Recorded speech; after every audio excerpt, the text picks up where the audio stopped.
നാളെ fireman firewoman പരീക്ഷ എഴുതുന്ന കൂട്ടുകാർക്ക് വേണ്ടിയുള്ള സ്പെഷ്യൽ ടോപ്പിക്സിന്റെ PYQ റിവിഷൻ ക്ലാസ് ആണ് ഇന്ന് നിങ്ങൾക്ക് മുമ്പിൽ അവതരിപ്പിക്കാൻ പോകുന്നത്. ചാനൽ ആദ്യമായിട്ട് കാണുന്ന കൂട്ടുകാരാണെങ്കിൽ ഒന്ന് സബ്സ്ക്രൈബ് ചെയ്യാനും അതോടൊപ്പം തന്നെ എല്ലാവരും ഒന്ന് ഹൈപ്പ് ചെയ്യാനും മറക്കരുതേ. അപ്പൊ നമുക്ക് ക്ലാസ്സിലോട്ട് കടക്കാം. അപ്പൊ നമുക്ക് രണ്ട് സെറ്റ് ഓഫ് PYQ ക്വസ്റ്റ്യൻസ് ആണ് ഇന്നത്തെ ക്ലാസ്സിലൂടെ ഡിസ്കസ് ചെയ്യാൻ പോകുന്നത്. അപ്പൊ ഇത് നിങ്ങൾക്ക് നാളത്തെ പരീക്ഷയ്ക്ക് വളരെയധികം ഹെൽപ്പ് ചെയ്യുന്ന ഒരു ക്ലാസ് ആയിരിക്കും. അപ്പൊ അവസാനം വരെ കാണാൻ ശ്രമിക്കുക. അപ്പൊ ആദ്യത്തെ ചോദ്യം നോക്കാം. താഴെ പറയുന്നവയിൽ ഒരു അഗ്നിശമനി അഥവാ എക്സ്റ്റിൻക്വിഷർ പ്രവർത്തിപ്പിക്കുന്നതിനുള്ള ശരിയായ രീതി ഏതാണ്? ക്വസ്റ്റ്യൻ ഒന്നുകൂടെ വായിക്കാം. താഴെ പറയുന്നവയിൽ ഒരു അഗ്നിശമനി അഥവാ എക്സ്റ്റിൻക്വിഷർ പ്രവർത്തിപ്പിക്കുന്നതിനുള്ള ശരിയായ രീതി ഏതാണെന്നാണ് ചോദിച്ചിരിക്കുന്നത്. ആൻസർ ഓപ്ഷൻ എ ആണ് ആൻസർ ആയിട്ട് വരുന്നത്. പാസ് ആണ് ആൻസർ ആയിട്ട് വരുന്നത് കേട്ടോ. പാസ് ആണ് ആൻസർ ആയിട്ട് വരുന്നത്. നോക്കാം. ഒരു അഗ്നിശമനി അഥവാ ഫയർ എക്സ്റ്റിൻക്വിഷർ ശരിയായ രീതിയിൽ പ്രവർത്തിപ്പിക്കുന്നതിനായി ഉപയോഗിക്കുന്ന ലളിതമായ ഒരു ചുരുക്കപ്പേരാണ് പാസ് എന്ന് പറയുന്നത്. അപ്പൊ ഇനി നാളത്തെ പരീക്ഷയ്ക്ക് ചിലപ്പോൾ ചോദിക്കാം പാസ് എന്നതിന്റെ മുഴുവൻ പേരെന്താണെന്നൊക്കെ ചോദിക്കാൻ സാധ്യതയുണ്ട്. അപ്പൊ നമുക്ക് നോക്കാം. പാസ് എന്നുകൊണ്ട് ഉദ്ദേശിക്കുന്നത് പുള്ള്, എയിമ്, സ്ക്യൂസ് അഥവാ സ്വീപ്പ് ആണ് കേട്ടോ. അപ്പൊ പഠിച്ചു നോക്കണം. പുള്ള്, എയിമ്, സ്ക്യൂസ്, സ്വീപ്പ്. അതായത് പുള്ള് എന്ന് പറയുന്നത് എന്താണെന്ന് നമുക്കറിയാം, വലിക്കുകയല്ലേ. അതായത് അഗ്നിശമനിയുടെ ഹാൻഡിലുള്ള സേഫ്റ്റി പിൻ വലിച്ചു മാറ്റുന്ന രീതിയാണ് പുള്ള് എന്ന് പറയുന്നത് കേട്ടോ. അഗ്നിശമനിയുടെ ഹാൻഡിലുള്ള സേഫ്റ്റി പിൻ വലിച്ചു മാറ്റുകയാണ് പുള്ള് എന്നുകൊണ്ട് ഉദ്ദേശിക്കുന്നത്. ഇനി എയിം എന്ന് പറയുന്നത് എന്താണ്? ലക്ഷ്യം വെക്കുക എന്നതാണ്. അതായത് തീയുടെ മുകൾ ഭാഗത്തേക്കല്ല, മറിച്ച് തീയുടെ അടിഭാഗത്തേക്ക് base of the fire hose pipe ലക്ഷ്യം വെക്കുക എന്നാണ്. അപ്പൊ എയിം കൊണ്ട് ഉദ്ദേശിക്കുന്നത് എന്താണ്? തീയുടെ മുകൾ ഭാഗത്തേക്കല്ല, മറിച്ച് തീയുടെ അടിഭാഗത്തേക്ക് കേട്ടോ. നോട്ട് ചെയ്തോണേ. തീയുടെ അടിഭാഗത്തേക്ക് ഹോസ് പൈപ്പ് ലക്ഷ്യം വെക്കുന്നതിനാണ് എയിം എന്നുകൊണ്ട് ഉദ്ദേശിക്കുന്നത്. ഇനി അടുത്തത് എസ് എന്താണ്? സ്ക്യൂസ് ആണ് അഥവാ അമർത്തുക എന്നാണ് അർത്ഥം വരുന്നത്. സ്ക്യൂസ് എന്ന് പറയുമ്പോൾ എന്താണ്? അമർത്തുക എന്നല്ലേ അർത്ഥം വരുന്നത്. അപ്പൊ എന്താണ്? ഉള്ളിലെ രാസവസ്തു പുറത്തേക്ക് വരുവാനായി അഗ്നിശമനിയുടെ ലെവർ ഓർ ഹാൻഡിൽ ശക്തിയായി അമർത്തുക കേട്ടോ. അതാണ് സ്ക്യൂസ് കൊണ്ട് അർത്ഥമാക്കുന്നത്. ഇനി സീപ്പ് വീശുക എന്നാണ്. തീ പൂർണ്ണമായും അണയുന്നത് വരെ ഹോസ് പൈപ്പ് ഇടത്തോട്ടും വലത്തോട്ടും വീശുക, തുടച്ചു വൃത്തിയാക്കുന്നത് പോലെ. അതായത് തീ പൂർണ്ണമായും അണയുന്നത് വരെ ഹോസ് പൈപ്പ് ഇടത്തോട്ടും വലത്തോട്ടും വീശുന്നതിനെയാണ് സ്വീപ്പ് എന്ന് പറയുന്നത്. അപ്പൊ ഇതാണ് പാസിന്റെ ഫുൾ ഫോം എന്ന് പറയുന്നത്. പാസ് എന്ന് പറഞ്ഞാൽ എന്താണ്? പി എന്ന് പറഞ്ഞാൽ പുൾ അഥവാ വലിക്കുക. അഗ്നിശമനിയുടെ ഹാൻഡിലുള്ള സേഫ്റ്റി പിൻ വലിച്ചു മാറ്റുക. എ ഫോർ എയിം ആണ്. എയിം എന്താണ്? തീയുടെ മുകൾ ഭാഗത്തേക്കല്ല, മറിച്ച് തീയുടെ അടിഭാഗത്തേക്ക് ഹോസ് പൈപ്പ് ലക്ഷ്യം വെക്കുന്നതിനെയാണ് എയിം കൊണ്ട് ഉദ്ദേശിക്കുന്നത്, എ കൊണ്ട് ഉദ്ദേശിക്കുന്നത്. ഇനി എസ് എന്ന് പറഞ്ഞാൽ സ്ക്യൂസ് അഥവാ അമർത്തുക. ഉള്ളിലെ രാസവസ്തു പുറത്തേക്ക് വരുവാനായി അഗ്നിശമനിയുടെ ലെവർ ഓർ ഹാൻഡിൽ ശക്തിയായി അമർത്തുക. ഇനി ലാസ്റ്റിലത്തെ എസ് എന്ന് പറഞ്ഞ സ്വീപ്പ് അഥവാ വീശുക. തീ പൂർണ്ണമായും അണയുന്നത് വരെ ഹോസ് പൈപ്പ് ഇടത്തോട്ടും വലത്തോട്ടും വീശുക എന്നതുകൊണ്ടാണ് അർത്ഥമാക്കുന്നത്. അപ്പൊ ഇതാണ് ഒരു അഗ്നിശമനിയുടെ എന്താണ് പ്രവർത്തന രീതി എന്ന് പറയുന്നത്. പാസ് എന്നാണ് അത് ചുരുക്കത്തിൽ പറയുന്നത്. ക്ലിയർ ആണ്? അടുത്ത ചോദ്യത്തിലോട്ട് പോവാം. അടുത്ത ചോദ്യം. ഗാർഹിക ആവശ്യത്തിന് ഉപയോഗിക്കുന്ന LPG ഇന്ധനത്തിൽ ഗന്ധം ലഭിക്കുന്നതിനായി ചേർക്കുന്ന കെമിക്കൽ ഏതാണ്? ക്വസ്റ്റ്യൻ ഒന്നര വായിക്കാം. ഗാർഹിക ആവശ്യത്തിന് ഉപയോഗിക്കുന്ന LPG ഇന്ധനത്തിൽ ഗന്ധം ലഭിക്കുന്നതിനായി ചേർക്കുന്ന കെമിക്കൽ ഏതാണ്? ആൻസർ ഏതാണ്? ആൻസർ ഓപ്ഷൻ ബി ആണ്. ഈഥൈൽ മെർക്യാപിറ്റൻ ആണ് കേട്ടോ. ഈഥൈൽ മെർക്യാപിറ്റൻ ആണ്. നോക്കാം. LPG എന്താണെന്ന് അറിയാമല്ലോ എല്ലാവർക്കും. LPGയുടെ ഫുൾ ഫോം അറിയാലോ. നാളത്തെ പരീക്ഷയ്ക്ക് ചിലപ്പോൾ ചോദിക്കാം. ലിക്വിഫൈഡ് പെട്രോളിയം ഗ്യാസ് ആണ് LPG എന്ന് പറയുന്നത്. ഗാർഹിക ആവശ്യങ്ങൾക്കായി നമ്മൾ ഉപയോഗിക്കുന്ന LPG പ്രകൃത മണവും നിറവും ഇല്ലാത്ത ഒരു വാതകമാണ് കേട്ടോ. അപ്പൊ LPG എന്ന് പറയുന്നത് എന്താണ്? ഒരു പ്രത്യേക മണവും നിറവും ഇല്ലാത്ത ഒരു വാതകമാണ്. അപ്പൊ LPG എന്ന് പറയുന്നത് എന്താണ്? പ്രത്യേക മണവും നിറവും ഇല്ലാത്ത ഒരു വാതകമാണ്. അതുപോലെ തന്നെ LPG ലീക്കായാൽ പെട്ടെന്ന് തിരിച്ചറിയാനും അപകടങ്ങൾ ഒഴിവാക്കാനുമാണ് അതിശക്തമായ ദുർഗന്ധമുള്ള ഈഥൈൽ മെർക്യാപിറ്റൻ എന്ന രാസവസ്തു ഇതിൽ കലർത്തുന്നത്. പഠിച്ചു വെക്കണേ. LPG ലീക്കായാൽ പെട്ടെന്ന് തിരിച്ചറിയാനും അപകടങ്ങൾ ഒഴിവാക്കാനുമാണ് അതിശക്തമായ ദുർഗന്ധമുള്ള ഈഥൈൽ മെർക്യാപിറ്റൻ എന്ന രാസവസ്തു ഇതിൽ കലർത്തുന്നത്. ഇനി LPGയിലെ പ്രധാന ഘടകങ്ങൾ ഏതൊക്കെയാണെന്ന് പരീക്ഷയ്ക്ക് ചോദിക്കാം. LPGയിൽ അടങ്ങിയിരിക്കുന്ന പ്രധാന വാതകങ്ങളാണ് ബ്യൂട്ടൈൻ, പ്രൊപ്പൈൻ എന്നിവയാണ് കേട്ടോ. അപ്പൊ LPGയിൽ അടങ്ങിയിരിക്കുന്ന പ്രധാന വാതകങ്ങൾ ഏതൊക്കെയാണ്? ബ്യൂട്ടൈൻ, പ്രൊപ്പൈൻ എന്നിവയാണ്. അപ്പം ഗന്ധത്തിന് വേണ്ടി ചേർക്കുന്ന ഏതാണ്? ഈഥൈൽ മെർക്യാപിറ്റൻ ആണ് കേട്ടോ. അപ്പൊ ക്വസ്റ്റ്യൻ എന്തായിരുന്നു? ഗാർഹിക ആവശ്യത്തിന് ഉപയോഗിക്കുന്ന LPG ഇന്ധനത്തിൽ ഗന്ധം ലഭിക്കുന്നതിനായി ചേർക്കുന്ന കെമിക്കൽ ഏതാണ്? Ethyl mercaptan. ക്ലിയർ ആണ്? അടുത്ത ചോദ്യം. അടുത്ത ചോദ്യം, ഡ്രൈ ഐസ് എന്നറിയപ്പെടുന്നത് എന്താണ്? ഡ്രൈ ഐസ് കേട്ടോ. ഡ്രൈ ഐസ് എന്നറിയപ്പെടുന്നത് എന്താണ്? ആൻസർ ഓപ്ഷൻ ഡി ആണ്, സോളിഡ് കാർബൺ ഡൈ ഓക്സൈഡ് ആണ് കേട്ടോ. സോളിഡ് കാർബൺ ഡൈ ഓക്സൈഡിനെയാണ് ഡ്രൈ ഐസ് എന്നറിയപ്പെടുന്നത്. നോക്കാം, കാർബൺ ഡൈ ഓക്സൈഡിന്റെ ഖരരൂപമാണ് ഡ്രൈ ഐസ് എന്ന് പറയുന്നത്. എന്താണ്? കാർബൺ ഡൈ ഓക്സൈഡിന്റെ ഖരരൂപമാണ് ഡ്രൈ ഐസ് എന്ന് പറയുന്നത് കേട്ടോ. സോളിഡ് സ്റ്റേറ്റിനെയാണ്, കാർബൺ ഡൈ ഓക്സൈഡിന്റെ സോളിഡ് സ്റ്റേറ്റിനെയാണ് ഡ്രൈ ഐസ് എന്ന് പറയുന്നത്. ദ്രാവകമായി ഉരുകാത്തതിനാൽ ഇതിനെ ഡ്രൈ ഐസ് എന്ന് വിളിക്കുന്നു. പകരം ഇത് സപ്ലിമെന്റേഷന് വിധേയമാകുന്നു കേട്ടോ. അപ്പം ദ്രാവകമായി ഉരുകാത്തതിനാൽ ഇതിനെ ഡ്രൈ ഐസ് എന്ന് വിളിക്കുന്നു.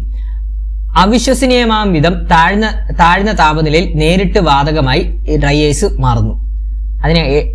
അതായത് ഈ ഡ്രൈ ഐസിന്റെ ഉപയോഗങ്ങൾ എന്തൊക്കെയാണെന്ന് പരീക്ഷയ്ക്ക് ചോദിക്കാൻ സാധ്യതയുണ്ട് കേട്ടോ. എന്തൊക്കെയാണെന്ന് നോക്കാം. ഭക്ഷണ സാധനങ്ങളും മരുന്നുകളും കേടുകൂടാതെ ദീർഘദൂരം കൊണ്ടുപോകുന്നതിനും തണുപ്പിച്ച് സൂക്ഷിക്കുന്നതിനും ഉപയോഗിക്കുന്നത്, അഥവാ കൂളിംഗ് ഏജന്റ് ആയിട്ട് ഉപയോഗിക്കുന്നു. അപ്പൊ പരീക്ഷയ്ക്ക് ചോദിക്കാം, ഡ്രൈ ഐസിനെ കൂളിംഗ് ഏജന്റ് ആയിട്ട് ഉപയോഗിക്കുമോ എന്ന് പരീക്ഷയ്ക്ക് ചോദിക്കാം. എന്താണ് കൂളിംഗ് ഏജന്റ് ആയിട്ട് ഉപയോഗിക്കും? എങ്ങനെയാണ്?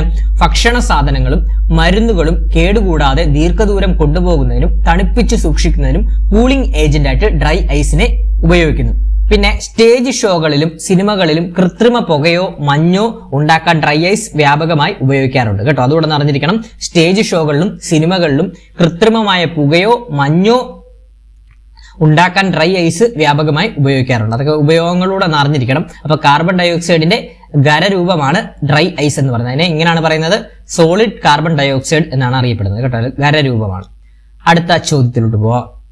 അടുത്ത ചോദ്യം, ലോഹങ്ങളിൽ ഉണ്ടാകുന്ന അഗ്നിബാധ ഏതുതരം അഗ്നിബാധയിൽ ഉൾപ്പെടുന്നു? അപ്പം നമുക്കറിയാം, നമ്മൾ അഗ്നിബാധകൾ പഠിച്ചാണല്ലോ, ക്ലാസ് വെച്ചാണ് അഗ്നിബാധകൾ വരുന്നത്. അപ്പൊ ലോഹങ്ങളിൽ ഉണ്ടാകുന്ന അഗ്നിബാധ അറിയപ്പെടുന്നത് ക്ലാസ് ഡി ഫയർ എന്നാണ് കേട്ടോ. ക്ലാസ് ഡി ഫയർ എന്നാണ് ലോഹങ്ങളിൽ ഉണ്ടാകുന്ന അഗ്നിബാധയെ അറിയപ്പെടുന്നത്. നോക്കാം, ക്ലാസ് ഡി ഫയർ എന്ന് പറഞ്ഞു കഴിഞ്ഞാൽ magnesium, titanium, potassium, sodium, aluminium തുടങ്ങിയ കത്തുന്ന ലോഹങ്ങൾ മൂലമുണ്ടാകുന്ന തീപിടുത്തമാണ് കേട്ടോ. അപ്പൊ പഠിച്ചു വെക്കണം, magnesium, titanium, potassium, sodium, aluminium തുടങ്ങിയ കത്തുന്ന ലോഹങ്ങൾ അഥവാ മെറ്റൽസ് മൂലമുണ്ടാകുന്ന തീപിടുത്തത്തെയാണ് ക്ലാസ് ഡി ഫയർ എന്ന് പറഞ്ഞത്. ഈ ക്ലാസ് ഡി ഇത്തരം തീപിടുത്തത്തെ തീ അണയ്ക്കാൻ ഡ്രൈ പൗഡർ എക്സ്റ്റിൻഗ്വിഷറുകളാണ് ഉപയോഗിക്കുന്നത് കേട്ടോ. അതുകൂടെ അറിഞ്ഞിരിക്കണം, ക്ലാസ് ഡി ഫയർ തീപിടുത്തങ്ങളെ തീ അണയ്ക്കാൻ വേണ്ടി ഡ്രൈ പൗഡർ എക്സ്റ്റിൻഗ്വിഷറുകളാണ് ഉപയോഗിക്കുന്നത് കേട്ടോ. ഡ്രൈ പൗഡർ എക്സ്റ്റിൻഗ്വിഷറുകളാണ് ഉപയോഗിക്കുന്നത്. അപ്പൊ ക്ലാസ് ഡി എന്താണ്? ലോഹങ്ങളിൽ ഉണ്ടാകുന്ന അഗ്നിബാധയാണ് ക്ലാസ് ഡി എക്സ്റ്റിൻഗ്വിഷർ എന്ന് ക്ലാസ് ഡി ഫയർ തീപിടുത്തം എന്ന് പറയുന്നത് കേട്ടോ. ലോഹങ്ങളിൽ ഉണ്ടാകുന്ന തീപിടുത്തം, അതായത് magnesium, titanium, potassium, sodium, aluminium തുടങ്ങിയ കത്തുന്ന ലോഹങ്ങൾ മൂലമുണ്ടാകുന്ന തീപിടുത്തം. ഈ ക്ലാസ് ഡി ഫയർ തീപിടുത്തം തീ അണയ്ക്കാൻ ഡ്രൈ പൗഡർ എക്സ്റ്റിൻഗ്വിഷറുകളാണ് ഉപയോഗിക്കുന്നത്. ക്ലിയർ ആണ്? ഇനി ബാക്കിയുള്ളതോടെ പെട്ടെന്ന് നോക്കിപ്പോവാ. Class A fire. Class A fire തീപിടുത്തം എന്ന് പറഞ്ഞു കഴിഞ്ഞാൽ മരം, പേപ്പർ, തുണി, പ്ലാസ്റ്റിക്, റബ്ബർ തുടങ്ങിയ സാധാരണ കത്തുന്ന ഖരപദാർത്ഥങ്ങൾ മൂലമുണ്ടാകുന്ന തീപിടുത്തമാണ്. അപ്പൊ എന്താണ് ക്ലാസ് എ ഫയർ തീപിടുത്തം എന്ന് പറഞ്ഞു കഴിഞ്ഞാൽ മരം, പേപ്പർ, തുണി, പ്ലാസ്റ്റിക്, റബ്ബർ തുടങ്ങിയ സാധാരണ കത്തുന്ന ഖരപദാർത്ഥങ്ങൾ മൂലമുണ്ടാകുന്ന തീപിടുത്തം.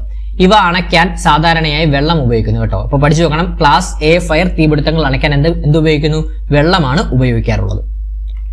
ഇനി ക്ലാസ് ബി ഫയർ തീപിടുത്തം എന്ന് പറഞ്ഞു കഴിഞ്ഞാൽ പെട്രോൾ, ഡീസൽ, മണ്ണെണ്ണ, പെയിന്റ്, ആൽക്കഹോൾ തുടങ്ങിയ എളുപ്പത്തിൽ തീ പിടിക്കുന്ന ദ്രാവകങ്ങൾ മൂലമുണ്ടാകുന്ന തീപിടുത്തമാണ് കേട്ടോ. പഠിച്ചു വെക്കണം, ക്ലാസ് ബി ഫയർ അഥവാ ക്ലാസ് ബി ഫയർ തീപിടുത്തം എന്ന് പറഞ്ഞു കഴിഞ്ഞാൽ പെട്രോൾ, ഡീസൽ, മണ്ണെണ്ണ, പെയിന്റ്, ആൽക്കഹോൾ തുടങ്ങിയ എളുപ്പത്തിൽ തീ പിടിക്കുന്ന ദ്രാവകങ്ങൾ മൂലമുണ്ടാകുന്ന തീപിടുത്തമാണ് ക്ലാസ് ബി ഫയർ തീപിടുത്തം എന്ന് പറയുന്നത്. ഇനി ക്ലാസ് സി ഫയർ തീപിടുത്തം എന്ന് പറഞ്ഞു കഴിഞ്ഞാൽ LPG, CNG, അസറ്റലീൻ തുടങ്ങിയ കത്തുന്ന വാതകങ്ങൾ മൂലമുണ്ടാകുന്ന തീപിടുത്തം. പഠിച്ചു നോക്കണേ, ക്ലാസ് സി തീപിടുത്തം എന്താണ്? LPG, CNG, അസറ്റലീൻ തുടങ്ങിയ കത്തുന്ന വാതകങ്ങൾ, നോട്ട് ചെയ്തോണേ, കത്തുന്ന വാതകങ്ങൾ മൂലമുണ്ടാകുന്ന തീപിടുത്തമാണ് ക്ലാസ് സി ഫയർ തീപിടുത്തം എന്ന് പറയുന്നത്. ക്ലിയർ ആണേ? ഇനി മറ്റൊരു ചോദ്യത്തിലോട്ട് പോവാം. അടുത്ത ചോദ്യം, താഴെ പറയുന്നവയിൽ വായു സമ്പർക്കം ഒഴിവാക്കിക്കൊണ്ട് അഗ്നിശമനം നടത്തുന്ന മാർഗം ഏതാണ്? താഴെ പറയുന്നവയിൽ വായു സമ്പർക്കം ഒഴിവാക്കിക്കൊണ്ട് അഗ്നിശമനം നടത്തുന്ന മാർഗം ഏതാണ്? ആൻസർ വരുന്നത് ഓപ്ഷൻ സി ആണ്, ബ്ലാങ്കറ്റിംഗ് ആൻഡ് സ്മോത്തറിംഗ് ആണ് കേട്ടോ. ബ്ലാങ്കറ്റിംഗ് ആൻഡ് സ്മോത്തറിംഗ് ആണ് ആൻസർ ആയിട്ട് വരുന്നത്. നോക്കാം, സ്മോത്തറിംഗ് ഓർ ബ്ലാങ്കറ്റിംഗ് എന്ന് പറഞ്ഞാൽ ശമിപ്പിക്കൽ എന്നാണ് മലയാളത്തിൽ പറയുന്നത് കേട്ടോ. എന്താണെന്ന് നോക്കാം. തീയിലേക്ക് ആവശ്യമായ ഓക്സിജൻ ലഭിക്കുന്നത് തടഞ്ഞ് തീ കെടുത്തുന്ന രീതിയാണ് കേട്ടോ. അതാണ് വായു സമ്പർക്കം പൂർണ്ണമായും ഒഴിവാക്കിക്കൊണ്ട് ഉള്ള അഗ്നിശമനം നടത്തുന്ന രീതിയാണ് സ്മോത്തറിംഗ് ആൻഡ് ബ്ലാങ്കറ്റിംഗ് അഥവാ സ്മോത്തറിംഗ് എന്ന് പറയുന്നത്. അപ്പൊ എന്താണ്? തീയിലേക്ക് ആവശ്യമായ ഓക്സിജൻ ലഭിക്കുന്നത് തടഞ്ഞ് അഥവാ വായു ലഭിക്കുന്നത് തടഞ്ഞ് വായു സമ്പർക്കം തടഞ്ഞ് തീ കെടുത്തുന്ന രീതിയാണ് സ്മോത്തറിംഗ് ഓർ ബ്ലാങ്കറ്റിംഗ് എന്ന് പറയുന്നത്. ഇനി ചാക്ക്, നനഞ്ഞ തുണി അല്ലെങ്കിൽ ഫയർ ബാങ്ക്ലെറ്റ് എന്നിവ ഉപയോഗിച്ച് തീ മൂടുന്നതിനെ ബ്ലാങ്കറ്റിംഗ് എന്നും അതുപോലെ തന്നെ കാർബൺ ഡൈ ഓക്സൈഡ് പോലുള്ള വാതകങ്ങൾ ഉപയോഗിച്ച് വായു സമ്പർക്കം ഇല്ലാതാക്കുന്നതും ഇതിന് ഉദാഹരണങ്ങളാണ് കേട്ടോ. അപ്പോൾ പഠിച്ചു വെക്കണം. ചാക്ക്, നനഞ്ഞ തുണി അല്ലെങ്കിൽ ഫയർ ബ്ലാങ്കറ്റ് എന്നിവ ഉപയോഗിച്ച് തീ മൂടുന്നതിനും അതിനാണ് ബ്ലാങ്കറ്റിംഗ് എന്ന് പറയുന്നത്. പിന്നെ കാർബൺ ഡൈ ഓക്സൈഡ് പോലെയുള്ള വാതകങ്ങൾ ഉപയോഗിച്ച് വായു സമ്പർക്കം ഇല്ലാതാക്കുന്നതും ഇതിന് ഉദാഹരണങ്ങളായിട്ട് വരുന്നതാണ്. സ്മോത്തറിംഗ് ഓർ ബ്ലാങ്കറ്റിംഗിന്റെ ഉദാഹരണങ്ങളാണ് കേട്ടോ. പരീക്ഷയ്ക്ക് ചോദിക്കാം, ചാക്ക്, നനഞ്ഞ തുണി അല്ലെങ്കിൽ ഫയർ ബ്ലാങ്കറ്റ് എന്നിവ ഉപയോഗിച്ച് തീ മൂടുന്ന രീതി അറിയപ്പെടുന്ന പേരെന്താണെന്ന് ചോദിക്കാം. എന്താണ്? ബ്ലാങ്കറ്റിംഗ് എന്നാണ് അറിയപ്പെടുന്നത് കേട്ടോ. ഇനി ബാക്കിയുള്ളതോടെ നോക്കിപ്പോ സ്റ്റാർവേഷൻ എന്ന് പറഞ്ഞാൽ തീ കത്താൻ ആവശ്യമായ ഇന്ധനം ഒഴിവാക്കിക്കൊണ്ട് തീ കെടുത്തുന്ന രീതിയാണ് സ്റ്റാർവേഷൻ കേട്ടോ. അപ്പൊ സ്റ്റാർവേഷൻ എന്താണ്? തീ കത്താൻ ആവശ്യമായ ഇന്ധനം ഒഴിവാക്കിക്കൊണ്ട് തീ കെടുത്തുന്ന രീതിയാണ് സ്റ്റാർവേഷൻ എന്ന് പറയുന്നത് കേട്ടോ. ഇനി തീ പടരുന്നതിന് മുൻപുള്ള ഭാഗത്ത് വിറക്, ഗ്യാസ് സിലിണ്ടർ അല്ലെങ്കിൽ മറ്റ് കത്തുന്ന വസ്തുക്കൾ മാറ്റി സ്ഥാപിക്കുന്നത് ഇതിന് ഉദാഹരണമാണ്. അതായത് തീക്ക് ഭക്ഷണം നൽകാതെ പട്ടിണിയിടുക എന്ന് പറയും. പരീക്ഷയ്ക്ക് ചോദിക്കാം, തീക്ക് ഭക്ഷണം നൽകാതെ പട്ടിണിക്കിടുക എന്ന് പറയുന്ന രീതി ഏതാണെന്ന് ചോദിക്കാം. ഏതാണ്? സ്റ്റാർവേഷൻ ആണ് കേട്ടോ. നിങ്ങളോട് പറയാം, സ്റ്റാർവേഷൻ എന്ന് പറഞ്ഞു കഴിഞ്ഞാൽ തീ കത്താൻ ആവശ്യമായ ഇന്ധനം ഒഴിവാക്കിക്കൊണ്ട് തീ കെടുത്തുന്ന രീതിയാണ് സ്റ്റാർവേഷൻ എന്ന് പറയുന്നത്. അതായത് തീ പടരുന്നതിന് മുമ്പുള്ള ഭാഗത്തെ വിറക്, ഗ്യാസ് സിലിണ്ടർ അല്ലെങ്കിൽ മറ്റ് കത്തുന്ന വസ്തുക്കൾ മാറ്റി സ്ഥാപിപ്പിക്കുന്നത് ഇതിന് ഉദാഹരണമാണ്. അതായത് തീക്ക് ഭക്ഷണം നൽകാതെ പട്ടിണി കിടുക എന്ന് മലയാളത്തിൽ പറയും കേട്ടോ. അതാണ് സ്റ്റാർവേഷൻ എന്ന് പറയുന്നത്. ഇനി കൂളിംഗ് ആ പേര് കേൾക്കുമ്പോഴേ അറിയാലോ എന്താണ്? തീയുടെ താപനില അഥവാ ഹീറ്റ് കുറച്ചുകൊണ്ട് തീ കെടുത്തുന്ന രീതിയാണ് കൂളിംഗ് എന്ന് പറയുന്നത്. തീയിലേക്ക് വെള്ളം ഒഴിപ്പിച്ച് തണുപ്പിക്കുന്നത് ഇതിന് ഏറ്റവും നല്ല ഉദാഹരണമാണ് കേട്ടോ. പേര് കേൾക്കുമ്പോഴേ അറിയാലോ, തീയുടെ താപനില കുറച്ചുകൊണ്ട് തീ കെടുത്തുന്ന രീതിയാണ് തീയിലേക്ക് വെള്ളം ഒഴിച്ച് തണുപ്പിക്കുന്നത് ഇതിന് ഏറ്റവും നല്ല ഉദാഹരണമാണ്. അതാണ് കൂളിംഗ് എന്ന് പറയുന്നത്. ക്ലിയർ ആണേ? അടുത്ത ചോദ്യത്തിലോട്ട് പോകാം. അടുത്ത ചോദ്യം, താഴെ പറയുന്നവയിൽ ഏറ്റവും ഉയർന്ന ജ്വലന പരിധിയുള്ളത് ഏതിനാണ്? താഴെ പറയുന്നവയിൽ ഏറ്റവും ഉയർന്ന ജ്വലന പരിധിയുള്ളത് ആർക്കാണ്? അസറ്റിലീൻ ആണ് കേട്ടോ. പഠിച്ചു നോക്കണേ, അസറ്റിലീൻ ആണ് കേട്ടോ. അസറ്റിലീൻ ആണ്. അപ്പൊ പഠിച്ചു നോക്കണം, ഏറ്റവും ഉയർന്ന ജ്വലന പരിധി ഉള്ളത് ആർക്കാണ്? അസറ്റിലീൻ ആണ് കണ്ടോ. ഉയർന്ന ജ്വലന പരിധി 80 ആണ് അസറ്റിലീൻ വരുന്നത്. അതിനുശേഷം അതുപോലെ തന്നെ താഴ്ന്ന ജ്വലന പരിധി ഉള്ളത് അസറ്റിലീന്റെ 2.5 ആണ് കേട്ടോ. പിന്നെ ഹൈഡ്രജൻ ആണ് 4.1 ആണ് താഴ്ന്ന ജ്വലന പരിധി. ഉയർന്ന ജ്വലന പരിധി ഹൈഡ്രജന്റെ 74%. ഇതൊക്കെ പരീക്ഷയ്ക്ക് ചോദിക്കാം. നാളത്തെ പരീക്ഷയ്ക്ക് നിങ്ങൾക്ക് ചോദ്യം പ്രതീക്ഷിക്കാം. ഹൈഡ്രജന്റെ ഏറ്റവും ഉയർന്ന ജ്വലന പരിധി എത്ര ശതമാനമാണെന്ന് ചോദിക്കാം. എത്രയാണ്? 74%. ഇനി ബ്യൂട്ടൈൻ്റെത് 1.5 താഴ്ന്ന പരിധിയും ഉയർന്ന പരിധി 9. പെട്രോളിന്റെ 1.2 താഴ്ന്ന പരിധിയും അതുപോലെ തന്നെ ഉയർന്ന പരിധി 6%. മീഥേന്റെ താഴ്ന്ന പരിധി 5%, അതുപോലെ തന്നെ ഉയർന്ന പരിധി 15%. പിന്നെ കാർബൺ മോണോക്സൈഡിന്റെ 12.5 താഴ്ന്ന പരിധിയും 74.2 ഉയർന്ന പരിധിയുമാണ്. പരീക്ഷയ്ക്ക് ചോദിക്കാം, ഏറ്റവും താഴ്ന്ന ജ്വലന പരിധിയുള്ള താഴെ പറയുന്നവയിൽ ഏറ്റവും താഴ്ന്ന ജ്വലന പരിധി ഉള്ളത് ഏതിനാണെന്ന് പരീക്ഷയ്ക്ക് ചോദിക്കാം. ഏതിനാണ്? ഈ കൂട്ടത്തിൽ തന്നിരിക്കുന്ന ഏതിനാണ് ഏറ്റവും താഴ്ന്ന ജ്വലന പരിധി ഉള്ളത്? പെട്രോളിനാണ് കേട്ടോ. പെട്രോളിനാണ് ഏറ്റവും താഴ്ന്ന ജ്വലന പരിധി ഉള്ളത്. ഏറ്റവും ഉയർന്ന ജ്വലന പരിധി ഉള്ളത് ചോദിക്കുകയാണെങ്കിൽ അസറ്റിലീൻ ആണ് കേട്ടോ. പിന്നെ ചോദിക്കാൻ സാധ്യതയുള്ളത് ഹൈഡ്രജന്റെ ഉയർന്ന ജ്വലന പരിധി എത്ര ശതമാനമാണെന്ന് ചോദിക്കാം. എത്രയാണ്? 74%. ഈ ഒരു ടേബിൾ നോക്കിയിട്ട് പോവുക. നാളത്തെ പരീക്ഷയ്ക്ക് ഒരു മാർക്ക് ഈ ഒരു ടേബിളിൽ നിന്ന് ചോദിക്കാൻ സാധ്യത ഞാൻ കാണുന്നുണ്ട് കേട്ടോ. അടുത്ത ചോദ്യം നമുക്ക് നോക്കാം. ഊഷ്മാവ് സ്ഥിരമായിരിക്കുമ്പോൾ ഒരു വാതകത്തിന്റെ വ്യാപ്തവും മർദ്ദവും വിപരീത അനുപാതത്തിലായിരിക്കും എന്ന് പ്രതിപാദിക്കുന്ന നിയമം ഏതാണ്? ഒന്നുകൂടെ പറയാം. ഊഷ്മാവ് കേട്ടോ, താപനില. ഊഷ്മാവ് സ്ഥിരമായിരിക്കുമ്പോൾ ഒരു വാതകത്തിൽ വ്യാപ്തവും മർദ്ദവും വിപരീത അനുപാതത്തിലായിരിക്കും എന്ന് പ്രതിപാദിക്കുന്ന നിയമമാണ് ഏതാണ്? ബോയിൽസ് നിയമമാണ് കേട്ടോ. ഓപ്ഷൻ എ ബോയിൽസ് നിയമമാണ്. പഠിച്ചു വെക്കണം. അപ്പൊ എന്താണ്? ഊഷ്മാവ് സ്ഥിരമായിരിക്കുമ്പോൾ ഒരു വാതകത്തിൽ വ്യാപ്തവും മർദ്ദവും വിപരീത അനുപാതത്തിലായിരിക്കും എന്ന് പ്രതിപാദിക്കുന്ന നിയമമാണ് ബോയിൽസ് നിയമം. പിന്നെ അതുപോലെ തന്നെ ചാൾസ് നിയമം പരീക്ഷയ്ക്ക് നാളെ ചോദിക്കാൻ സാധ്യതയുണ്ട്. ചാൾസ് നിയമം അറിഞ്ഞിരിക്കണം. മർദ്ദം സ്ഥിരമായിരുന്നാൽ ഒരു വാതകത്തിന്റെ വ്യാപ്തവും ഊഷ്മാവും നേർ അനുപാതത്തിലായിരിക്കും കേട്ടോ. അപ്പൊ മർദ്ദം സ്ഥിരമായിരുന്നാൽ ഒരു വാതകത്തിന്റെ വ്യാപ്തവും ഊഷ്മാവും നേർ അനുപാതത്തിലായിരിക്കും എന്ന് പറയുന്നതാണ് ചാൾസ് നിയമം. വ്യാപ്തം സ്ഥിരമായിരുന്നാൽ വാതകത്തിന്റെ ഊഷ്മാവും മർദ്ദവും നേർ അനുപാതത്തിലായിരിക്കും എന്നും ചാൾസ് നിയമം പറയുന്നുണ്ട് കേട്ടോ. അതുകൂടെ അറിഞ്ഞിരിക്കണം. ഇനി അടുത്ത ചോദ്യം, ഖരപദാർത്ഥങ്ങൾ ചൂടാക്കുമ്പോൾ ദ്രാവകമാകാതെ നേരിട്ട് വാതക രൂപത്തിലാകുന്ന പ്രക്രിയയെ വിളിക്കുന്ന പേരെന്താണ്?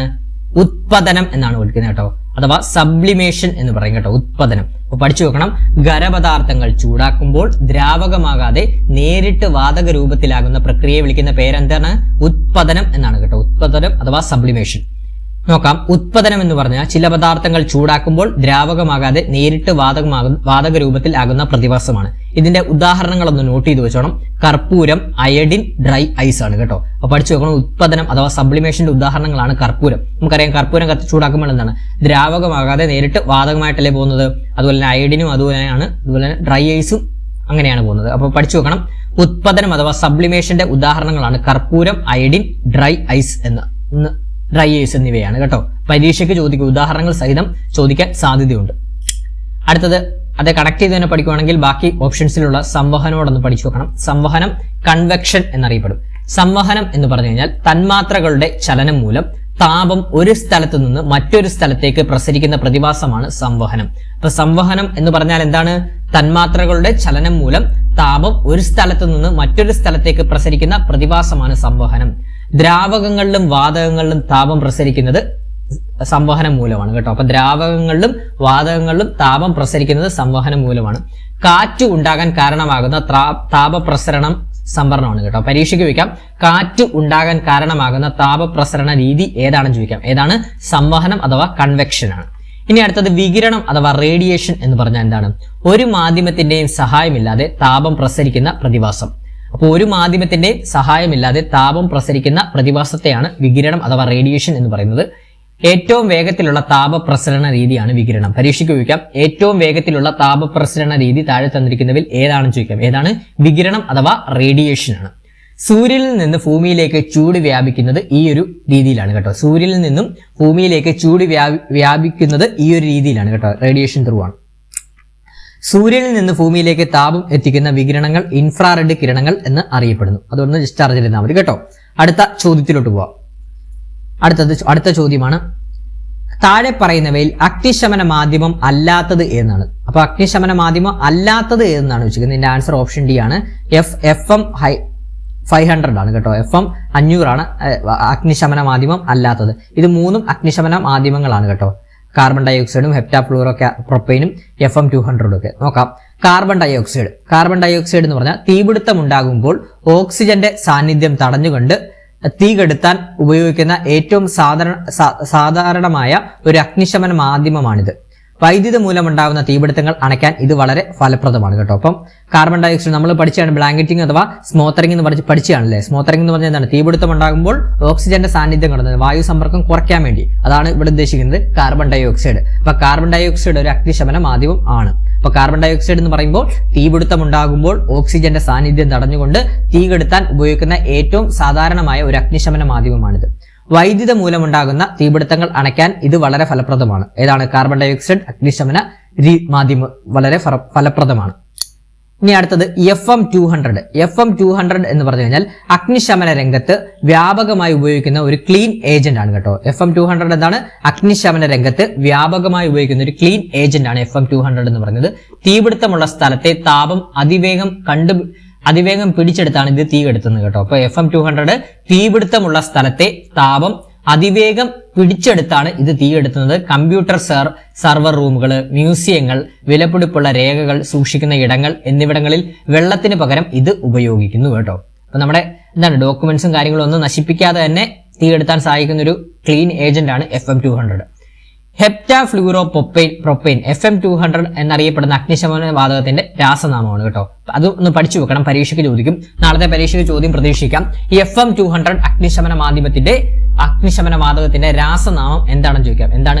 ഹെപ്റ്റാഫ്ലൂറോ പ്രൊപ്പൈൻ കേട്ടോ. ഹെപ്റ്റാഫ്ലൂറോ പ്രൊപ്പൈൻ ആണ് FM 200ന്റെ രാസനാമം. ഹെപ്റ്റാഫ്ലൂറോ പ്രൊപ്പൈൻ.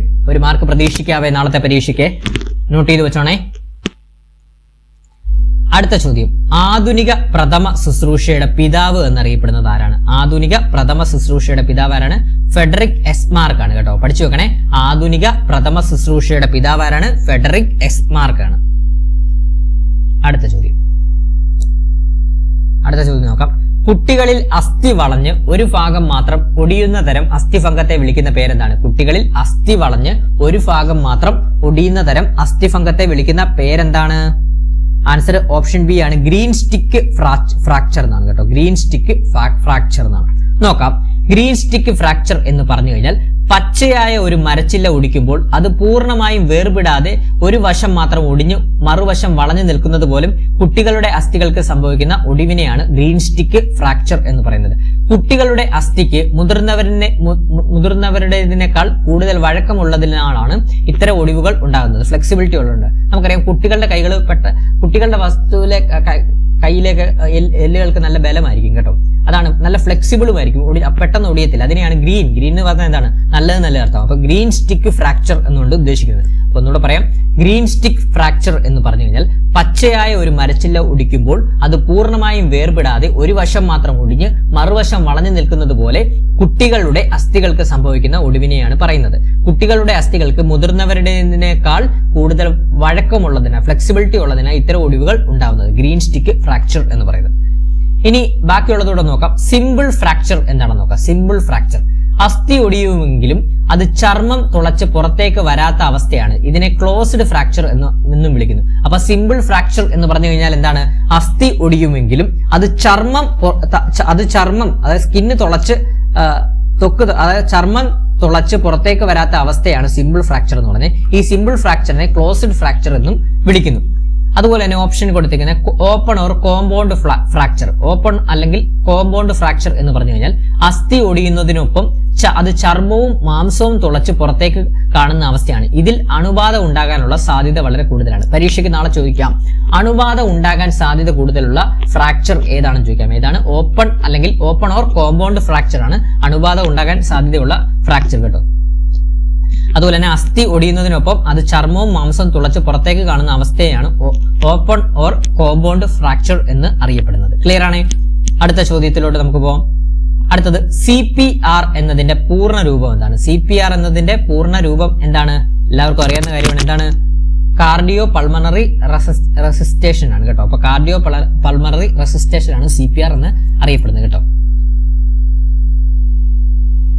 അടുത്ത ചോദ്യം. അപ്പൊ ചാനൽ കാണുന്ന കൂട്ടുകാരുണ്ടെങ്കിൽ ഒന്ന് സബ്സ്ക്രൈബ് ചെയ്യാനും എല്ലാവരും ഒന്ന് ഹൈപ്പ് ചെയ്യാനും മറക്കരുതേ. അടുത്ത ചോദ്യം. അമിത രക്തസ്രാവം മൂലം ജീവൻ അപകടത്തിലാകുമ്പോൾ ഉപയോഗിക്കുന്ന പ്രഥമ ശുശ്രൂഷ ഏതാണ്? അമിത രക്തസ്രാവം മൂലം ജീവൻ അപകടത്തിലാകുമ്പോൾ ഉപയോഗിക്കുന്ന പ്രഥമ ശുശ്രൂഷ ഏതാണ്? ആൻസർ ഓപ്ഷൻ എ ആണ്, ടൂർണിക്കൈ ആണ് കേട്ടോ. ടൂർണിക്കൈ. അപ്പൊ എന്താണ് ടൂർണിക്കൈ എന്ന് നമ്മൾ അറിഞ്ഞിരിക്കണം. ടൂർണിക്കൈ എന്ന് പറഞ്ഞു കഴിഞ്ഞാൽ കൈകാലുകളിൽ ഉണ്ടാകുന്ന കഠിനമായ അമിത രക്തസ്രാവം തടയാൻ മുറിവിന് മുകളിലായി കിട്ടുന്ന സവിശേഷമായ ഒരു ബാൻഡേജ് അല്ലെങ്കിൽ ഉപകരണമാണ് ടൂർണിക്കൈ എന്ന് പറയുന്നത് കേട്ടോ. അപ്പൊ എന്താണ് ടൂർണിക്കൈ എന്ന് പറഞ്ഞാൽ? എന്താണ്? കൈകാലുകളിൽ ഉണ്ടാകുന്ന കഠിനമായ അമിത രക്തസ്രാവം തടയാൻ മുറിവിന് മുകളിലായി കെട്ടുന്ന സവിശേഷമായ ഒരു ബാൻഡേജ് അല്ലെങ്കിൽ ഉപകരണമാണ് ടൂർണിക്കൈ എന്ന് പറയുന്നത്.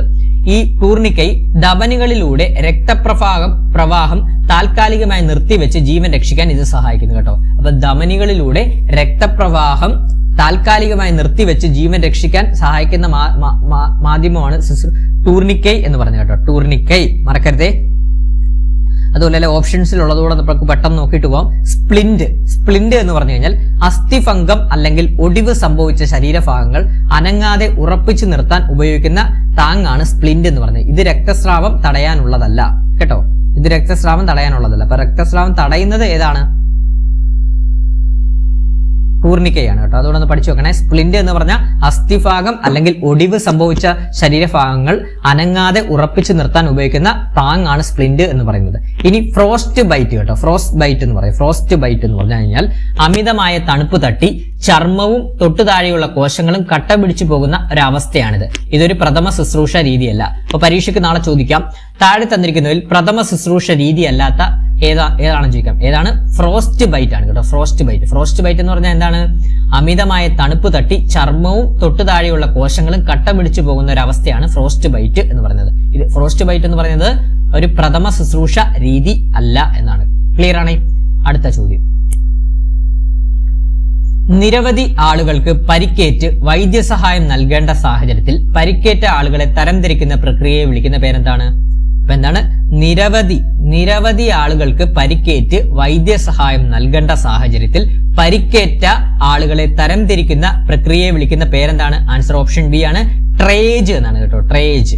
അപ്പൊ എന്താണ് ട്രേജ് എന്ന് നമുക്കൊന്ന് ഓടിച്ചു നോക്കാം. ട്രേജ് എന്ന് പറഞ്ഞു കഴിഞ്ഞാൽ ഒരു വലിയ അപകടമോ ദുരന്തമോ ഉണ്ടാകുമ്പോൾ ഒരേ സമയം നിരവധി ആളുകൾക്ക് പരിക്കേൽക്കുന്ന സാഹചര്യത്തിൽ അവരുടെ പരിക്കിന്റെ തീവ്രതയനുസരിച്ച് മുൻഗണനാക്രമത്തിൽ തരംതിരിക്കുന്ന പ്രക്രിയയാണ് ട്രേജ് എന്ന് പറയുന്നത് കേട്ടോ. അപ്പൊ പഠിച്ചു നോക്കണം. ട്രേജ് എന്ന് പറഞ്ഞാൽ എന്താണ്? ട്രേജ് എന്ന് പറഞ്ഞ പ്രക്രിയ എന്ന് പറഞ്ഞു കഴിഞ്ഞാൽ ഒരു വലിയ അപകടമോ ദുരന്തമോ ഉണ്ടാകുമ്പോൾ ഒരേ സമയം നിരവധി ആളുകൾക്ക് പരിക്കേൽക്കുന്ന സാഹചര്യത്തിൽ അവരുടെ പരിക്കിന്റെ തീവ്രതയനുസരിച്ച് മുൻഗണനാക്രമത്തിൽ തരംതിരിക്കുന്ന പ്രക്രിയയാണ് ട്രേജ് എന്ന് പറയുന്നത്. ലഭ്യമായ വൈദ്യസഹായം ഏറ്റവും അടിയന്തരമായി ആവശ്യമുള്ളവരിലേക്ക് ആദ്യം എത്തിക്കുക എന്നതാണ് ഇതിന്റെ ലക്ഷ്യം കേട്ടോ. അപ്പൊ ലഭ്യമായ വൈദ്യസഹായം ഏറ്റവും അടിയന്തരമായി ആവശ്യമുള്ളവരിലേക്ക് ആദ്യം എത്തിക്കുക എന്നതാണ് ട്രേജിന്റെ പ്രധാന ലക്ഷ്യം കേട്ടോ. അതുപോലെ തന്നെ ട്രേജ് പ്രക്രിയയിൽ ഇത് പരീക്ഷയ്ക്ക് ചിലപ്പോൾ ഞാൻ ചോദിക്കാൻ ഒരു ചാൻസ് കാണുന്ന ഒരു പോയിന്റ് ആണ്. ട്രേജ് പ്രക്രിയയിൽ രോഗികളെ സാധാരണയായി 4 നിറങ്ങളിലുള്ള ടാഗുകൾ നൽകി തരംതിരിക്കും. നോക്കാം.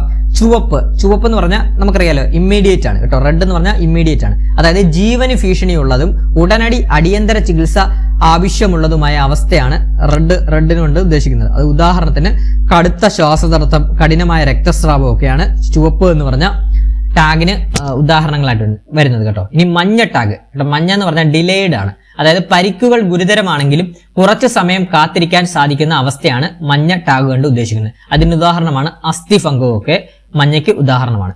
ഇനി പച്ച ടാഗ് കേട്ടോ. പച്ച എന്ന് പറഞ്ഞാൽ മൈനർ എന്നാണ് ഇവിടെ ഉദ്ദേശിക്കുന്നത്. നിസാരമായ പരിക്കുകൾ ഉള്ളവർ, ഇവർക്ക് സ്വയം നടക്കാൻ സാധിക്കും. വാക്കിംഗ് വൗണ്ടഡ് എന്നാണ് പറയുന്നത്. അതായത് പച്ച എന്ന് ഉദ്ദേശിക്കുന്നത് നിസാരമായ പരിക്കുകൾ ഉള്ളവർ, ഇവർക്ക് സ്വയം നടക്കാൻ സാധിക്കും. ഇനി കറുപ്പ് കൊണ്ട് ഉദ്ദേശിക്കുന്നത് എന്താണ്? മരണപ്പെട്ടവർ അല്ലെങ്കിൽ രക്ഷപ്പെടുത്താൻ സാധിക്കാത്ത വിധം മാരകമായി പരിക്കേറ്റവർ. അപ്പൊ നാളത്തെ പരീക്ഷയ്ക്ക് ചോദിക്കാം, ട്രേജ് പ്രക്രിയയിലെ കറുപ്പ് നിറം എന്തിനെ സൂചിപ്പിക്കുന്നു എന്ന് പരീക്ഷയ്ക്ക് ചോദിക്കാം. എന്തിനെയാണ്? മരണപ്പെട്ടവർ അല്ലെങ്കിൽ രക്ഷപ്പെടുത്താൻ സാധിക്കാത്ത വിധം മാരകമായി പരിക്കേറ്റവരെയാണ് കറുപ്പ് നിറം സൂചിപ്പിക്കുന്നത്. ക്ലിയർ ആണേ? അടുത്ത ചോദ്യം മനുഷ്യന്റെ നിശ്വാസ വായുവിൽ ഓക്സിജന്റെ അളവ് എത്രയാണ്? ആൻസർ ഓപ്ഷൻ സി ആണ്, 17% കേട്ടോ. മനുഷ്യന്റെ നിശ്വാസ വായുവിൽ ഓക്സിജന്റെ അളവ് എത്രയാണ്? 17%.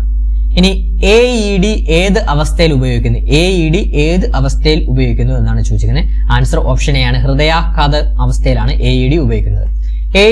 AED എന്ന് പറഞ്ഞാൽ എന്താണ്? ഓട്ടോമേറ്റഡ് എക്സ്റ്റേണൽ ഡീഫിബ്രിലേറ്റർ ആണ് കേട്ടോ. അതായത് ഓട്ടോമേറ്റഡ് എക്സ്റ്റേണൽ ഡീഫിബ്രിലേറ്റർ എന്നതാണ് AEDയുടെ ഫുൾ ഫോം. പരീക്ഷയ്ക്ക് ചോദിക്കുക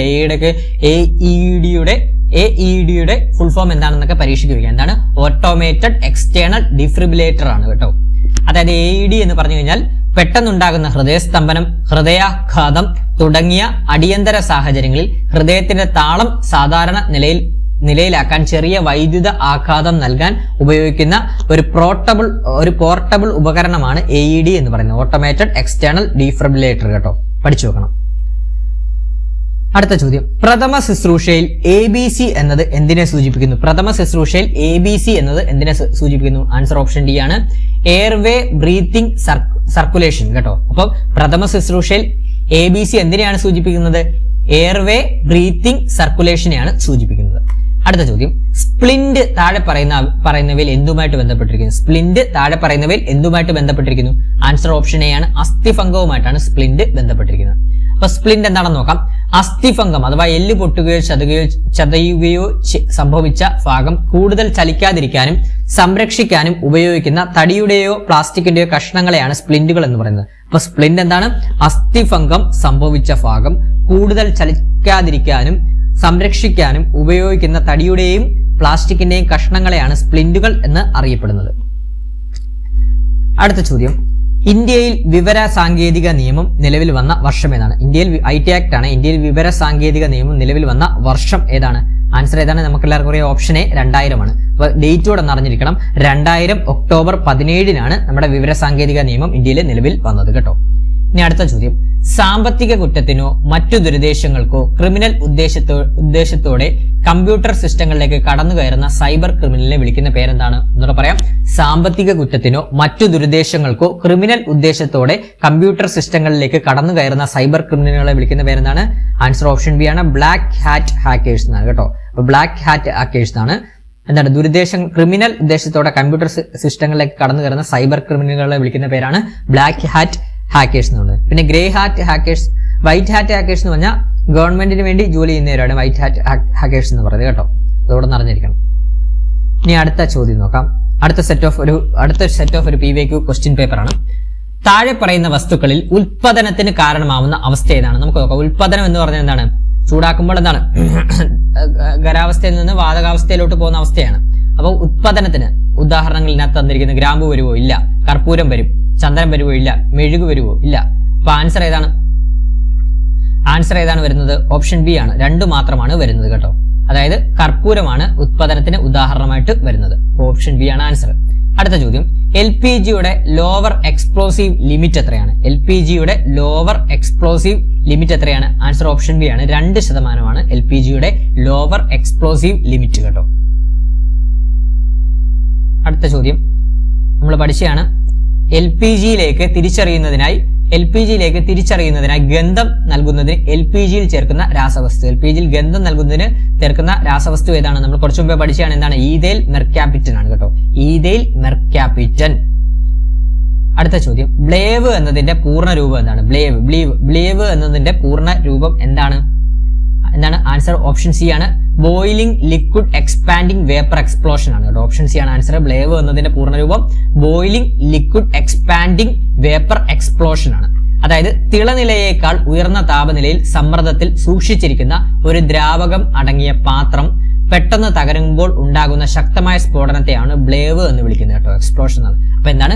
തിളനിലയേക്കാൾ ഉയർന്ന താപനിലയിൽ സമ്മർദ്ദത്തിൽ സൂക്ഷിച്ചിരിക്കുന്ന ഒരു ദ്രാവകം അടങ്ങിയ പാത്രം പെട്ടെന്ന് തകരുമ്പോൾ ഉണ്ടാകുന്ന ശക്തമായ സ്ഫോടനത്തെയാണ് ബ്ലേവ് എന്ന് വിളിക്കുന്നത്.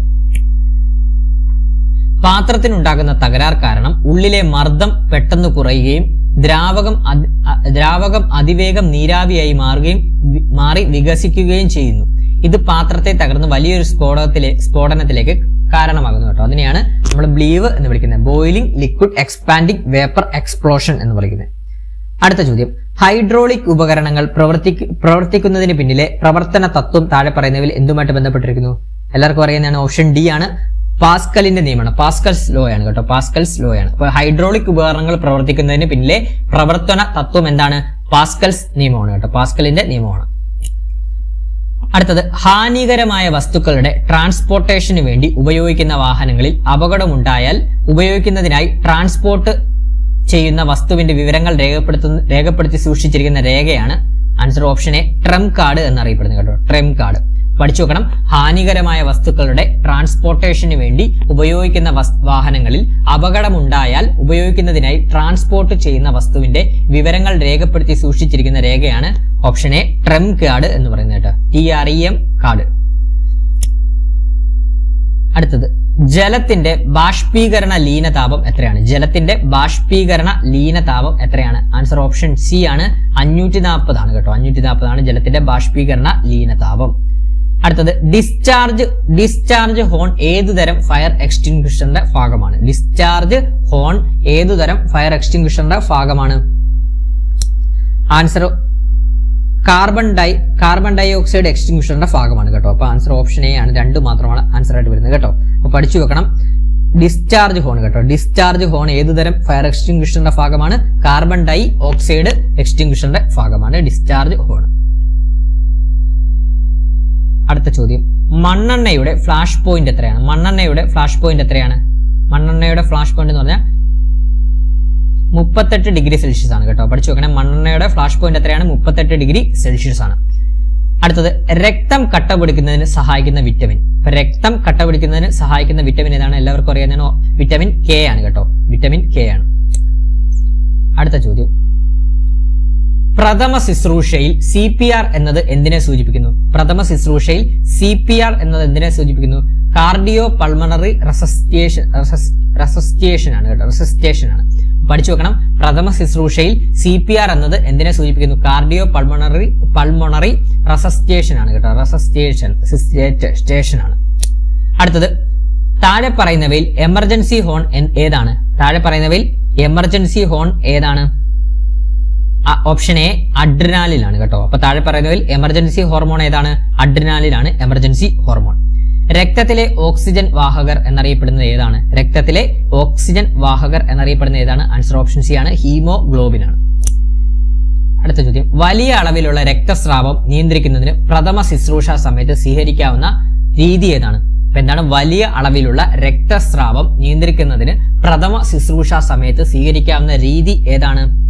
ആൻസർ ഓപ്ഷൻ ബി ആണ്, ബന്ധപ്പെട്ട പ്രഷർ പോയിന്റുകളിൽ തുടർച്ചയായി മർദ്ദം ചെലുത്തുക കേട്ടോ. ബന്ധപ്പെട്ട പ്രഷർ പോയിന്റുകളിൽ തുടർച്ചയായി മർദ്ദം ചെലുത്തുക. അടുത്തത്, താഴെ പറയുന്നവയിൽ ശ്വസിച്ചാൽ ഏറ്റവും അപകടകരമായത് ഏതാണെന്നാണ്. അപ്പൊ താഴെ പറയുന്നവയിൽ ശ്വസിച്ചാൽ ഏറ്റവും അപകടകരമായത് ഏതാണ് എന്നാണ് ചോദിച്ചിരിക്കുന്നത്. ഏതാണ്? ആൻസർ ഓപ്ഷൻ ഡി ആണ്, കാർബൺ മോണോക്സൈഡ് ആണ് കേട്ടോ. Carbon monoxide. അടുത്തത്, പ്രഥമ ശുശ്രൂഷയുമായി ബന്ധപ്പെട്ട് താഴെ പറയുന്നവയിൽ ശരിയല്ലാത്തത്, നോട്ട് ചെയ്തോണേ, പ്രഥമ ശുശ്രൂഷയുമായി ബന്ധപ്പെട്ട് താഴെ പറയുന്നവയിൽ ശരിയല്ലാത്തത് ഏത് ആണെന്നാണ് ചോദിച്ചിരിക്കുന്നത് കേട്ടോ. നോക്കാം. പൊള്ളലേറ്റ ഭാഗത്ത് കുമിളകൾ പൊട്ടിക്കരുത് എന്ന് പറയുന്നത് ശരിയായ രീതിയാണ്. പൊള്ളലേറ്റ ഭാഗത്ത് വസ്ത്രം ഉരുകി പിടിച്ചിട്ടുണ്ടെങ്കിൽ അത് നീക്കം ചെയ്യരുത് എന്ന് പറയുന്നതും ശരിയായ രീതിയാണ്. പൊള്ളലേറ്റ ഭാഗം ലഭ്യമായ തുണി ഉപയോഗിച്ച് കെട്ടിവെക്കണം എന്ന് പറയുന്നത് തെറ്റായിട്ടുള്ള സ്റ്റേറ്റ്മെന്റ് ആണ് കേട്ടോ. പ്രഥമ ശുശ്രൂഷയുമായിട്ട് ബന്ധപ്പെട്ട് ശരിയല്ലാത്ത സ്റ്റേറ്റ്മെന്റ് ആണ്. അപ്പൊ ആൻസർ ഓപ്ഷൻ ബി 3 ആണ് ഇവിടെ ശരിയല്ലാത്തതായിട്ട് വരുന്നത്. അടുത്ത ചോദ്യം, താഴെ പറയുന്നതിൽ പ്രഥമ ശുശ്രൂഷകൾ ചെയ്യരുതാത്തത് ഏതാണെന്നാണ് ചോദിക്കുന്നത്. പ്രഥമ ശുശ്രൂഷകൾ ചെയ്യരുതാത്തത് ഏതാണെന്നാണ് ചോദിച്ചിരിക്കുന്നത്. നോക്കാം. പ്രഥമ ശുശ്രൂഷയുടെ മുൻഗണന നിശ്ചയിക്കണം, അത് ചെയ്യാവുന്ന കാര്യമാണ്. പിന്നെ സ്വന്തം സുരക്ഷ ഉറപ്പുവരുത്തണം, അതും ശരിയാണ്. അടിയന്തര വൈദ്യസഹായം ലഭ്യമാക്കണം, അതും ശരിയാണ്. അറിയാവുന്ന ചികിത്സ നൽകണം, അത് തെറ്റായിട്ടുള്ള സ്റ്റേറ്റ്മെന്റ് ആണ് കേട്ടോ. അപ്പൊ ആൻസർ ഓപ്ഷൻ എ ആണ്, 4 ആണ്. അപ്പം ചെയ്യരുതാത്തായിട്ട് വരുന്നത് അറിയാവുന്ന ചികിത്സ നൽകണം എന്നുള്ളതാണ് ഇവിടെ ചെയ്യരുതാത്ത സ്റ്റേറ്റ്മെന്റ് ആയിട്ട് വരുന്നത് കേട്ടോ. ഇനി അടുത്ത ചോദ്യം, അസ്ഥിഭംഗത്തോടൊപ്പം അസ്ഥി മാംസപേശികളും ത്വക്കും ഭേദിച്ച് പുറത്തു വരുന്നതിന് എന്താണ് പറയുന്നത്? ആൻസർ വിഷമഭംഗം എന്നാണ് പറയുന്നത് കേട്ടോ. വിഷമഭംഗം. അപ്പൊ അസ്ഥിഭംഗത്തോടൊപ്പം അസ്ഥി മാംസപേശികളും ത്വക്കും ഭേദിച്ച് പുറത്തു വരുന്നതാണ് വിഷമഭംഗം എന്ന് അറിയപ്പെടുന്നത്. ഇനി IT നിയമത്തിലെ ഏത് വകുപ്പാണ് സൈബർ ഭീകരതയെ കുറിച്ച് പ്രതിപാദിക്കുന്നത്? ആൻസർ ഓപ്ഷൻ സി, വകുപ്പ് 66F ആണ് കേട്ടോ. IT ആക്ടുമായിട്ട് ബന്ധപ്പെട്ട ക്ലാസ്സുകളൊക്കെ നമ്മൾ ഓൾറെഡി ചെയ്തിട്ടുണ്ട് കേട്ടോ. അപ്പൊ അതൊക്കെ ഒന്ന് കണ്ടാൽ മതി. IT ആക്ട് സെക്ഷൻ 66F ആണ് സൈബർ ടെററിസം അഥവാ സൈബർ ഭീകരവാദത്തെ കുറിച്ച് പറയുന്നത്. ജീവപര്യന്തം വരെ തടവ് ശിക്ഷ ലഭിക്കാവുന്ന കുറ്റകൃത്യമാണ് സൈബർ ഭീകരവാദം കേട്ടോ. സൈബർ ടെററിസം എന്ന് പറയുന്നത്. ഇനി അവസാനത്തെ ചോദ്യം, കമ്പ്യൂട്ടർ ഉറവിടങ്ങൾ ഉപയോഗിച്ച് ആൾമാറാട്ടം നടത്തി വഞ്ചിക്കുന്നതിനുള്ള ശിക്ഷയെക്കുറിച്ച് IT ആക്ട് 2000-ലെ ഏത് വകുപ്പാണ് കൈകാര്യം ചെയ്യുന്നത് എന്നാണ് ചോദിക്കുന്നത്. ഏതാണ്? ആൻസർ ഓപ്ഷൻ എ ആണ്, വകുപ്പ് 66D ആണ് കേട്ടോ. IT ആക്ട് സെക്ഷൻ 66D ആണ് ഐഡന്റിറ്റി തെഫ്റ്റ് അഥവാ ആൾമാറാട്ടം നടത്തി വഞ്ചിക്കുന്നതിനുള്ള ശിക്ഷയെക്കുറിച്ച് പറയുന്നത്. ക്ലിയർ ആണ്? അപ്പൊ ഇന്നത്തെ ക്ലാസ്സിൽ നമ്മൾ നമ്മുടെ നാളെ നടക്കുന്ന ഫയർവുമൺ പരീക്ഷയുടെ സ്പെഷ്യൽ ടോപ്പിക്സിന്റെ ഒരു PYQ റിവിഷൻ ക്ലാസ് ആണ് ഇന്ന് അവതരിപ്പിച്ചത്. അപ്പൊ നാളത്തെ പരീക്ഷയ്ക്ക് നിങ്ങൾക്ക് സ്പെഷ്യൽ ടോപ്പിക്സ് വളരെയധികം ഉപകാരപ്രദമാകുന്ന ഒരു PYQ റിവിഷൻ ക്ലാസ് ആണെന്ന് ഞാൻ വിശ്വസിക്കുന്നു. അപ്പൊ നിങ്ങൾക്ക് ഈ ഒരു ക്ലാസ് ഉപകാരപ്പെട്ടിട്ടുണ്ടെങ്കിൽ ഒന്ന് ലൈക്ക് ചെയ്യാനും അതോടൊപ്പം തന്നെ അഭിപ്രായങ്ങൾ ഒന്ന് കമന്റ് ബോക്സിൽ രേഖപ്പെടുത്താനും നാളെ ഈ ഒരു ക്ലാസ്സിൽ നിന്നൊക്കെ നാളത്തെ പരീക്ഷയ്ക്ക് സ്പെഷ്യൽ ടോപ്പിക്സിൽ നിന്നുള്ള ചോദ്യങ്ങളൊക്കെ നിങ്ങൾക്ക് പ്രതീക്ഷിക്കാം. ക്ലാസ് ഇഷ്ടപ്പെട്ടിട്ടുണ്ടെങ്കിൽ ലൈക്ക് ചെയ്യാനും അഭിപ്രായങ്ങൾ കമന്റ് ബോക്സിൽ രേഖപ്പെടുത്താനും അതുപോലെ തന്നെ ക്ലാസ് ഇഷ്ടപ്പെട്ടാൽ എല്ലാവരും ഒന്ന് ഹൈപ്പ് ചെയ്യാനും മറക്കരുത്. പിന്നെ ആദ്യമായിട്ട് കാണുന്ന കൂട്ടുകാരാണെങ്കിൽ ഒന്ന് സബ്സ്ക്രൈബ് ചെയ്യാനും മറക്കരുത്. അപ്പം നാളെ പരീക്ഷ എഴുതുന്ന എല്ലാവർക്കും ഓൾ ദി ബെസ്റ്റ്. നമ്മുടെ ഈ ഒരു ക്ലാസ്സിൽ നിന്ന് ചോദ്യങ്ങൾ ഉറപ്പായിട്ടും വരുന്നതായിരിക്കും കേട്ടോ. Thank you.